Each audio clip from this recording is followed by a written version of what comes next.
Welcome to Housing Developments. I'm Jim Tobin. And I'm Paul Lopez. Hey, Paul. Once again, my man. Yes, we're here. Absolutely. Yeah. Before we start, big sponsor. LG Pro Builder. Let's build a good life together. Indeed. So, yeah, thanks for having us. So, a lot of stuff's been happening since we last met, right? Yeah. We've had a lot of stuff. We got a looming government shutdown. We've had Fed rate cut for the first time in a while. Yeah, a lot of good stuff. And some good and not so good numbers, right? So, let's start with the good, right? Yep. So, we just got new home sales in August.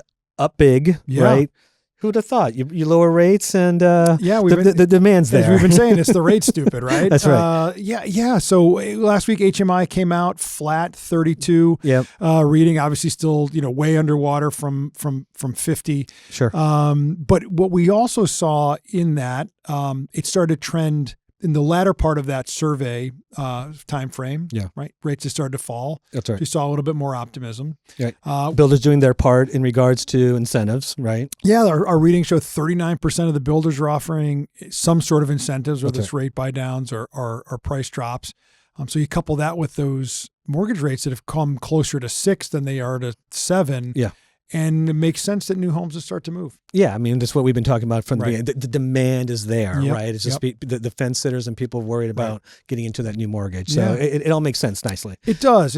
And I think, even though then we saw the Federal Reserve start to cut rates, doing their job, just a quarter point with the signal for maybe 2 more, certainly 1, which is what Rob Dietz has been talking about, but maybe even a third one in there. Yeah, when we were up in New York, that was kind of the inside track was that they were talking about maybe up to 3 at a quarter each. Yeah, that'd be aggressive. It would be aggressive, but you read two sides of it, which is some people think that's not aggressive enough. Yeah. That would be the president, and then there's some who are saying, oh, this is a sign that the economy is much worse off.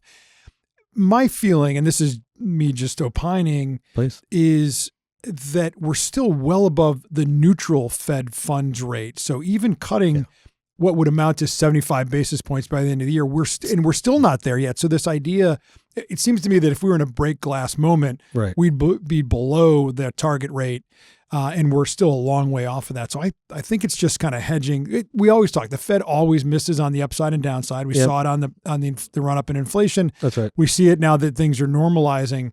The Fed got it right. They did okay. So soft things soft went soft, right? Yep, that was the big key. That's right. They did what they had to do. Right. But criticize them as they go. And I will say on HMI, the forward-looking part of that index, right, was up pretty well. That the builders are starting to feel some optimism in the future, and I think that bodes well for the last quarter of the year, even though it's moving into the slower building season. But hopefully that sets us up for a nice spring next year. No, you're right, because I think you keep going back to the they're still seeing the demand, right? And if things keep trending the way they are, there should be some expectation. We would think so. I mean, now's a good time to jump into the market. I've been saying that even when rates were higher, right? What's the old adage? Marry the home, date the rate. And so there will be opportunities to refi, but now's a good time to start looking at least. Yeah, absolutely. Let's talk a little bit about our multifamily component here. We really talk about them as much as we should. Federal Housing Administration, FHA, they announced that effective October 1st. That's right. It's reducing all of their multifamily mortgage insurance premiums down to 25 basis points. 25 basis points, regardless of whatever program you're in. That's right. There was a higher basis, higher MIP cut for green, let's say. But no, this is good across the board. I think it's good. It's predictable. It takes the bias out of things. It lets multifamily, let builders build, let multifamily builders build. And we're always talking about affordability. Multifamily plays a very key component to that, right? So absolutely. So I think that this is good news overall in terms of that overall affordability message as well, right? Yep, that's right. Okay, so let's talk about a little bit more of the inside the Beltway type of the deals. Looming government shutdown. That's right. Realistically, no one's really worried at this point. Yeah, should they be? Well, we do this every year, so at some point this becomes. I mean, I don't think we've passed any of the any appropriations bills on time in decades since I started working on Capitol Hill. So I think it'll all be okay. It's just kind of tug of war. We still have week to go. When is October 1st? Next right? week. Yeah, next week. So, the president was going to meet. The Democrats, the Republicans have proposed a clean continuing resolution to get us through into a little deeper into the fall for more negotiations. Right. Democrats, the House Republicans, if they can keep everybody in line, they can pass it on their own. But we need 60 votes in the Senate. Right. And so they're going to. It's already passed the House, right? It already has passed the House. Right. We're going to need some Democrat Senate votes, and of course they want some health care, Obamacare, not policy changes, but it's just keeping up the incentives and everything else. That's right. In to keep that program going, right. And And so they want to play hardball. They also want to see the administration roll back some of their health care cuts that they've proposed administratively.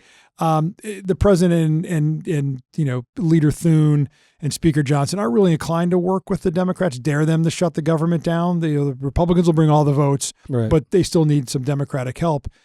We'll see what happens. The president was supposed to meet with Leader Schumer and Minority Leader Jeffries this week. Canceled the meeting abruptly. Yeah, saying that there's nothing they're going to tell me or nothing serious. Nothing serious. Right. So we'll see what happens. I think the Democrats are in a little bit of a bind. Are they really willing to shut the government down? Because the Republicans will say we voted for it. Yeah. And again, this is only just punting really until they get into deeper negotiations in the fall. Do you think that their method will work, or do you think eventually that they'll cave in? I mean, what do you think will happen? Maybe they shut the government down for a little bit in order to show that they're willing to push back on the president. But I think ultimately, are they willing? Last time we did this was the president's first term. Trump's first term. Thanks. Yep. Republicans played hardball. They didn't have both the House and Senate, and I think it was 30 days or something like that. Yeah. And the Republicans ultimately caved. Right. Eventually, but for us, flood insurance is usually tied with the continuing resolution. Certainly, our friends at HBI and the Job Corps program, multifamily programs. There's a lot of things that are tied to this. So I hope we don't shut the government down for a variety of reasons, or they shut the government down, but they allow a few programs. It's who knows? It's getting to be silly. Yeah, it is. It's getting silly. One thing that we've kind of been charting and seeing how things move forward is this possibility of a housing emergency, right? Executive order. What any movement there? It seems like there's certainly movement. We're talking to the White House. We're talking to HUD constantly about what might be in an executive order, emergency declaration. Right. Everything's on the table. Emergency declaration will give the federal government certain powers. Whether it's easy to apply those specifically to home construction or housing remains to be seen. They're still noodling that out. Right. But there's a lot of things that the administration, through an executive order at least, could direct the government could do, whether it's leaning on local and state governments to be better partners when it comes to building housing. How do they address codes? There's a lot of different things they can do, and we're talking to them constantly about when they're going to roll it out. We think it's a good idea. Obviously, anything that the president can do to increase supply, and that's what this will be about. It's about increasing supply. Right. Okay. Well, I think it's time now to bring our favorite subject on. Are you ready? I'm ready. The International Builder Show. Ooh, that's right. We are. It is time, right? Yeah. Registration's open. Yep. Right. It's Orlando, the city beautiful. For the last time, right? That's right. For the first time, for the last time. Yeah. Why do people need to start thinking about attending the International Builder Show? Well, it's the place to be if you're going to build houses in this country. I mean, it's the greatest collection of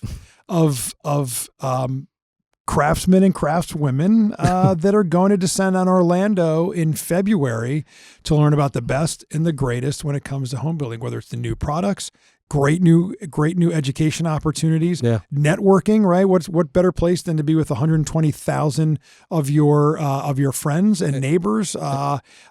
It's going to be a great time socially. Orlando's a great town.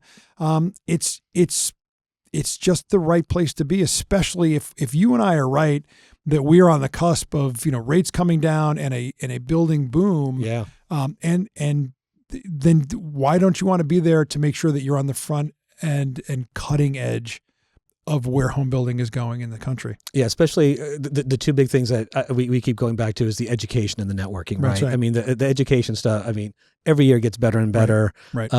Things, you and I continue talking about how the industry's shifting, right? All the technology that's coming into play.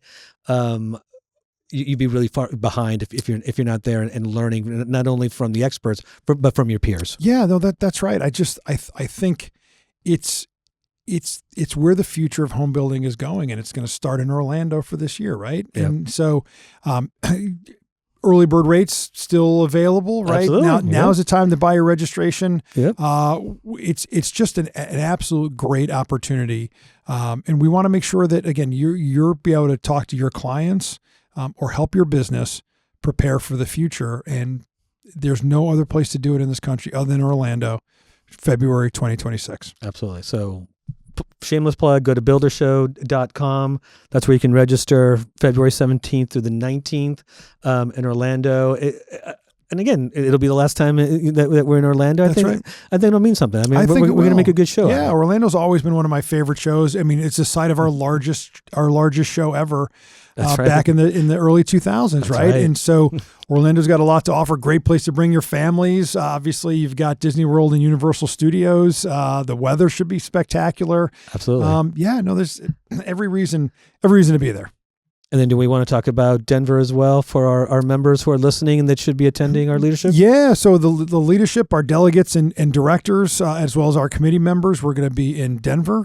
Though, let's see, that would be, what about the November 17th through the 19th? Yeah, we're going to be in Denver this year to help govern the association, but also, set us up for Orlando. And as a delegate, we're going to be having sessions on AI and about where AI is leading our industry and how we can lead our industry in the AI revolution. Talk about big policy ideas that we have in front of us. What the government's doing. Great economic updates from Rob Dietz and our team. Yeah. As well as talking about the policy that's going to set the future for NHBs, not just our members, but the entire industry. 17% of U.S. GDP is home building, and this is the association that helps power it. 100%. And you help power the association. So let me ask you, where are you going to be in the next few weeks? People want to know. So I'll be tomorrow. I head up to our friends in Bucks and Montgomery County, HBA, outside of Philadelphia. Yeah. And then let's see, next week I'm going to be in Oklahoma visiting our Oklahoma HBA at their they have an industry conference. And so those are the next 2 weeks. So back on the road, having a wonderful stretch. I was going to say, right? It's been a great stretch to be in the office. It's been nice having you around, right? It's nice to be had. And so but back on the road, and then I'll be out in the Seattle area. I'll be visiting our great Area 15 out in the Pacific Northwest, the Oregon HBA. Nice. I've got a lot of good stuff going on. We're going to be busy for the next few weeks. It's going to be an interesting fall. Absolutely. No doubt about it. So, but one last hurrah to our sponsor, LG Pro Builder. Let's build the good life together. Indeed. Thanks for being with us. All right, that's it. Until next time, I'm Jim Tobin. And I'm Paul Lopez. See ya. Bye.